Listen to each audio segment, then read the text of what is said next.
We're going to be talking about resentment today. And the reason why this is an important topic is the longer we're together, the more the resentment builds, the more things come up that we haven't talked about, the more we start to feel this, as we talked about before, emotional divorce and the separation where we just don't feel safe to be vulnerable. We feel taken for granted. We feel frustrated. We'll start to better understand it's resentment that's coming between us. And when I talk with couples, often one of them feels like they're the ones that hold all the resentment towards the other. But in reality, when I sit down and talk with both of them, they both have resentment towards each other. So we're going to talk about what is really going on with resentment, how it actually starts, what the cycle is that when we break down what causes resentment, why it shows up, why it sticks around, and then helping you understand what those signs are so you can start to recognize, yeah, I've got resentment. This is part of our cycle, this is part of our pattern, and I want to start breaking it, right? Okay, so the first thing is, how does resentment actually start? Just take a moment and think about maybe one or two things that you know you're pretty resentful for with your partner. Maybe it's something from long ago. Maybe it's something from yesterday. But just take a moment and think of one to two things that have created resentment between you and your partner. And here are some things that I notice actually start resentment. And I want you to see if you see a theme in them. The first one is unspoken expectations. I had expectations you would do something, say something, not do something, not say something, and you didn't fulfill them. And now I'm resentful. The second is I'm carrying the mental load and it's all on me.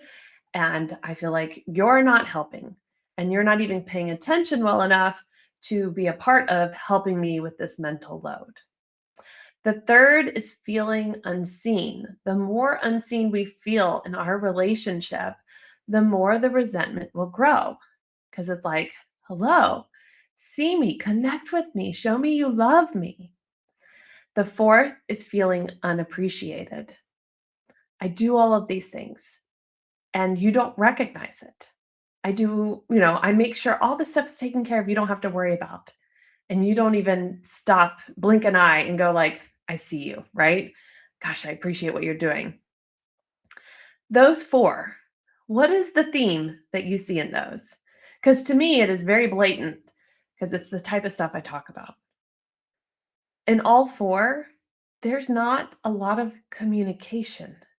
There isn't communication with unspoken expectations. There isn't communication when there's carrying the mental load because this is so up in here. We can't always put it down, even on paper, all the things that we're carrying. Feeling unseen. It's very rare that we're like, see me, connect with me. Sometimes we get to that point, right? And feeling unappreciated. Some of us aren't comfortable being like, hey, can you recognize me more? Can you be thankful for what I do? We will get there, but it's not always what makes us comfortable. We'd rather our partner just do it naturally. It's lack of communication. It's a loss of communication in areas where we think our partner should just know. They should know how to do this. They used to do this. They used to be this way, and then something changed. And I always ask those couples where they go, something changed. You used to recognize me. I used to feel seen, and something changed. And I'll ask, what changed? And maybe it's that kids came, maybe that there was a big move and a lot of stress and it never bounced back after that. Maybe it was a career change or more responsibility at work. Maybe there was some hurt and some trauma in the relationship. Maybe there's grief, a death or loss in the family or with friends, or a loss of dreams or a goal. And in that, the resentment started to show itself because both partners kind of pulled away from each other, or one pulled away from the other, not knowing how to communicate what they were going through, not knowing how to come towards and being in survival mode. And survival mode sometimes is very independent. It's very detached. It's very like, I just have to get through this. Okay, you do this, I do this, and we're in project mode. And this is an area then where if we're not communicating, if we're not able to stop and I'm going to say smell the roses, but in reality, when you have gratitude for someone, it's not like, let me stop and enjoy the moment. It's like, let me just stop and not take you for granted. There's a fifth thing that I think causes resentment, and it's separate from these sort of nonverbals. It's a game we play within ourselves, but it causes resentment towards our partner. And it usually is that our partner gives themselves permission to do something we wish we could do. Here's an example. It's the weekend. You've worked hard all week. So is your partner, but there's a lot of stuff that needs to get done around the house, and you can see all the projects. Your partner gets on the couch, puts up their feet, starts reading a book or scrolling something on their phone, and you start slamming cabinets and huffing and frustrated because how dare they to stop and like take a break? You don't get to have a break. There's so much that needs to get done. And if they would just help, it would get done faster. And why can't they see the projects? And in reality, the resentment is around, I wish I could give myself a break too. But instead of seeing that, because sometimes our worthiness is wrapped up in the doing, or we feel important or a sense of control when we are doing things, we're just resentful at them and we're angry at them. And all that frustration that we kind of have at ourselves that we're not able to give ourselves that permission to just take a 30-minute break, take an hour break. How many rubber balls are going to drop in that process of what we're juggling in the day that'll keep bouncing and be there later? We're not willing to let go of and just pause. But our partner is. And it feels like they're taking us for granted because they are. No, they're just making the choice, giving themselves permission to take a rest. And that as well is where that resentment builds up. How dare you give yourself permission to do what I wish I'd give myself permission to? You should be here slaving away, working so hard, whatever it might be, right? This is that piece. I see this too with the spending, with budgets and money in couples. You're so relaxed in spending. I get so anxious and fearful constantly about the next thing. And oh my gosh, what if we don't have money? And I wish I had that relaxedness around money. I wish I could just be let go. And instead, I'm going to resent you and frustrate you. So that's how resentment actually starts. Those five ways: unspoken expectations, carrying the mental load, feeling unseen, feeling unappreciated, and others giving themselves permission that you're not giving yourself permission for. Okay. So let's talk about the cycle. When you break down the cycle, it's actually really quite interesting why resentment shows up. And it's very clear where to break the cycle. Now, here on this page, we're all about patterns and how to break them because a lot of us fall into old habits or bad habits we saw growing up or we started when we were younger that aren't helping the situation. They're not helping our relationship. And we've been with our partner for over 10 years. So we don't need to keep doing the same thing. So here's what I want you to know about the cycle of resentment. It starts with disappointment. It starts with a feeling. And it's a feeling a lot of us don't like. You know why? Because many of us grew up in families where the parent used disappointment as kind of a manipulative tactic. You disappointed me. And instead of that adult saying, I feel disappointment, but I have to sit with my disappointment and deal with it, they made it about you fixing it. Get better grades, act better, do better, be better, right? So we don't like the feeling of disappointment, and we don't like others to feel disappointed. So we feel disappointed because we hoped our partner would notice something. We hoped our partner would do something, would say something, would recognize something. Or again, maybe that they wouldn't do something. They'd finally listen to our request about that thing we've asked 10 times for. So we feel disappointed. And this feeling is normal. Disappointment is literally a human feeling that we're all going to feel, and it's our responsibility to communicate properly and to deal with the emotion of it, not for our partner to fix. Here's what happens next in the cycle. Number two, we feel the disappointment. And instead of going, hey, I really hoped that you would thank me for making dinner. I really worked extra hard on making something you really enjoy. I had a full day, and I just would love some gratitude in this moment. We get silent. We hold it in. We think we're trying to avoid conflict and not make them feel bad or start a war between us and fight about these things. We want to keep the peace, but in reality, we're creating a divide, right? So instead of being able to like communicate what we need, we allow the disappointment to start to fester in us. It builds up and we start to hold on and you just feel this tenseness. You feel it in your chest, you feel it in your head, you feel it in your stomach, just this like, ugh. The silence then goes into number 3 in the cycle. This is a fun one. The story we start to tell ourselves. So instead of my partner just wasn't really paying attention, it's my partner doesn't care about me. Instead of my partner totally forgot because there was a lot on their plate, it's my partner doesn't respect me. We start to create a story that confirms for us something negative we want to believe, something from our past that was started way before our partner was around, but it's still there. We all know that. Some of us have a fear of failure. Some of us don't want to feel rejected or to feel punished, or we don't like feeling shame or guilt. And these things we don't want to feel. Also, we will create in our reality, see, I have failed. See, they see I failed. See that I'm going to be rejected and alone always. It's like confirmation bias. So instead of us working on that for ourselves, we go, see, they don't respect me. See, they don't care and love me. And your partner's like, I had the busy, hectic day and I'm exhausted. I am so sorry I didn't see you.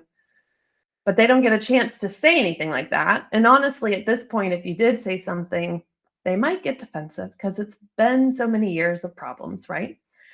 But the story we tell ourselves starts to create even more emotions. I feel so alone. I've been abandoned by my partner. It's just me against the world, right? It's all I have to take care of everything. Everything's on my shoulders. If I don't do it, nothing will get done. And as that story starts to build, do you feel like being super connected with your partner when you have stories like that in your head? No, probably not. So what do? You pull away. Stop being as touchy. You don't recognize the things they're doing. You don't have any gratitude for the stuff that they do. You start to act a little bit differently. You're cold. You're pulled away. You're kind of hoping at some point they're going to be like, what's wrong? And then even when they do that, you're going to be like, nothing. Because you think they should just know and read your mind. The distance builds. And like I said earlier, that emotional divorce starts to be created.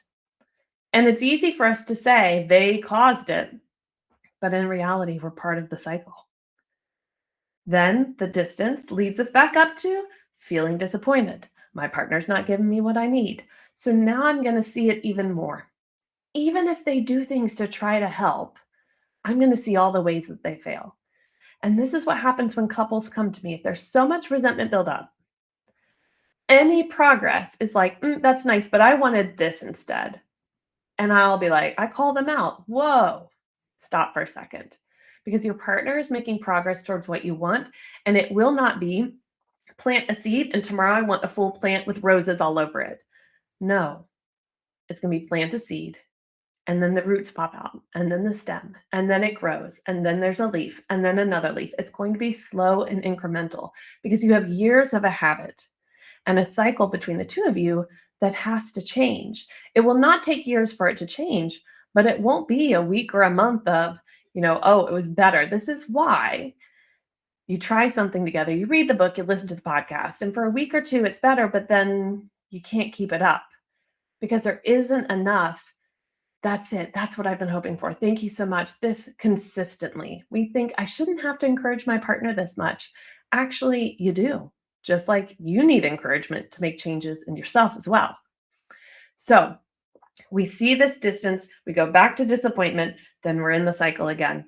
There's silence. I've told myself even more of a story. I'm starting to question, should I be in this relationship? I don't really want to leave. Everything looks good on paper, but I feel so disconnected. And then we're just like in this loop. And the more we're in this loop, the harder it is to actually just have the conversation because our tone will come out a certain way. All of it comes out at some point. Our face, how we say the thing, our timing, when we say it, the impulse control around when we have that conversation. And our partner has felt it all along the way, just like we have felt their resentment.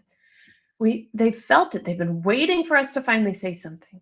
And when we do, their nervous system is like, Oh, it finally came out. What do? Protect, defend. I don't want to seem like I'm a problem. They're the problem. Because nowhere along the way were we cultivating a relationship of taking ownership, of honest communication, of vulnerability, of recognition of their part in the cycle and your part in the cycle. That wasn't happening. It was hold it in, shut down, maybe attack occasionally, hold it in again, shut down. So we have to start there in breaking the cycle. How do you start to have those conversations? This is the piece that couples come to me going, we're stuck. Every time we try to, we have a big fight. Every time I finally share how I feel, walls go up. I'm being too emotional. I'm over exaggerating. It's not that bad. They justify, they explain, they give me the 10 different things they did that was different than the thing I'm telling is a problem. And we're just at war with each other because we're so hurt and we're both so resentful. See, it's not just one side. So here are some signs I want you to pay attention to for yourself of knowing if you have resentment. Okay, so the first one is everything your partner does irritates you. Like they could even say something nice or be helpful and it irritates you because you have so much built up negative emotion. You can't even see the best in them. You can't even see good intentions anymore. The story you have created has made them the villain in the dynamic. They're the villain and you're the victim. And I don't know about you, but I don't want to be the victim in my story. And I don't want my partner to be the villain in the story. That has to change. But if I notice I'm constantly irritated at everything they do, I have resentment. I need to own that. I've got to figure out what to do with that. The second is you stop assuming good intentions. That phone call when they're checking in, you're like, what do you need? Why are you calling me? You're not able to be like, "Hey, thank you for calling me. I'm so glad you did." Anybody have done that before? Like, "Hey, I can't talk. What do you need? Is it emergency?" They're just calling to check, right? They do something to help with the family or around the house or with the car or making appointments you don't have to or whatever, and you're like, "I could have done that." That's where you have to be careful. If you're hyper independent, your defensive walls will come up even more when you have resentment. So if it's like, "I could have done that. I didn't need your help." Resentment is there. The third one is you're keeping score. Oh, we all know this one. When you keep score, when you're like, well, you did this, and then on Saturday you did this, and the day before that you did this. I found myself the other day like writing down a list of things, and then you said this, and then the next day you did this, and I was like, whoa, what am I doing? What am I? I'm problem stacking. I'm literally saying like this and this and this and this and this, and you do these things, and I don't like them. And I'm not addressing the fact that I just have resentment over one core thing I need to talk about. So have that conversation. But if you're keeping score, and here's all the things I did that were good, here's all the ways I helped you, here's all the stuff that it was right. Because again, you're the villain and I'm the victim. Or you might go, I'm the hero. I'm going to take care of everything. It's all on me. I've got this, right? These roles that we play. Okay, you're keeping score. You have resentment. The fourth one is when appreciation disappears. When it is hard to say thank you, when it's hard to have that gratitude. Again, you've stopped expecting the best. You're keeping score and you feel that everything they do is like annoying and irritating, you're not sitting there going, okay, brain, let's figure out the positives of the day. No, you're going, who cares that they did that one good thing? Who cares that that leaf is finally growing on the plant? Where's my rose? There's no rose, so I'm not going to say thank you. Or we're so angry and resentful that we haven't had any thank yous that we're like, why am I going to thank you for this? You haven't thanked me the last 10 times I've done it. Resentment. Is that clear? Who's got questions? Do you have questions around resentment? What's coming up when you are resentful? And does that cycle make sense? Let me know in the chat. So I'm going to review this. I grew up with teachers, and I just love and think it's important to review information we've received that is really crucial that we get. First, how resentment actually starts, unspoken expectations, carrying the mental load, feeling unseen, feeling unappreciated, and others giving themselves permission that we're not giving ourselves. So, recognizing how it actually starts. Second, knowing the cycle starts with disappointment. Totally normal feeling. Most of us didn't learn how to deal with it. We were taught the other person should fix it for us, just like when we were kids. My parents disappointed in me, I got to fix it. I got to do better, better grades, be better, act better, whatever, right? So we have disappointment. It moves to silence. We feel that divide start to grow. We don't talk about it because we want to keep the peace or we're conflict avoidant. Number three, we start to tell ourselves a story. You didn't do the thing I asked you to do the way I asked you to do. I'm now creating a story that has way deeper meaning than you meant. I think you don't love me. I think that it's all on my shoulders. I think that you don't respect me. And our partner all along the way is most of the time not aware, nor are they thinking these things. Then we go from distance or from story making into distance. The divide starts to happen. We pull away. We're not touchy. Hey, is everything okay? Yeah, I'm fine. Now you're going to pay attention to me? That's what that is. And we go from distance back into resentment, that disappointment, moving into silence, moving into a bigger story that makes us start to question our relationship, back into pulling away. And it's this cycle and it's vicious. And then the third thing is the signs that you have resentment. One, everything your partner does irritates you. Second, you stop assuming good intentions. Third, you're keeping score. And fourth, your appreciation for them disappears. Those are your signs. And if you are in a state of, yep, my hand is raised for most of that, Katie, I am feeling resentment. I want you to just be aware. It's not usually big things that cause us to resent our partner. It can be. But most of the couples I work with over the last 20 years, it's little things. It's little moments of not appreciating something you've done, not recognizing you, not seeing everything you contribute. And what's really funny is when I sit down with a couple and then I meet with them individually, they often are saying the same things. I don't feel recognized. I don't feel valued. I don't feel listened to. And I think, gosh, wouldn't it be so nice if the two of you could really listen to each other rather than try to one up? Well, I did listen, but you haven't listened here. Well, I did show you respect, but you don't show. Just listen to each other. Because what I see is two people are really hurting, who don't want to hurt anymore, who want to create a really healthy relationship, but just don't know how because they're stuck in this pattern. So it's not big things, it's these little things. And the little things create that emotional divorce. So reflect on that this week. Now, tomorrow, I'm sharing here in the community to our paid subscribers the actual resentment breakdown. Like, how do we start to have these conversations? How do we break out of the cycle of resentment? And specifically, giving you kind of scripts to practice and how to talk with your partner. I would love for you to receive these resources.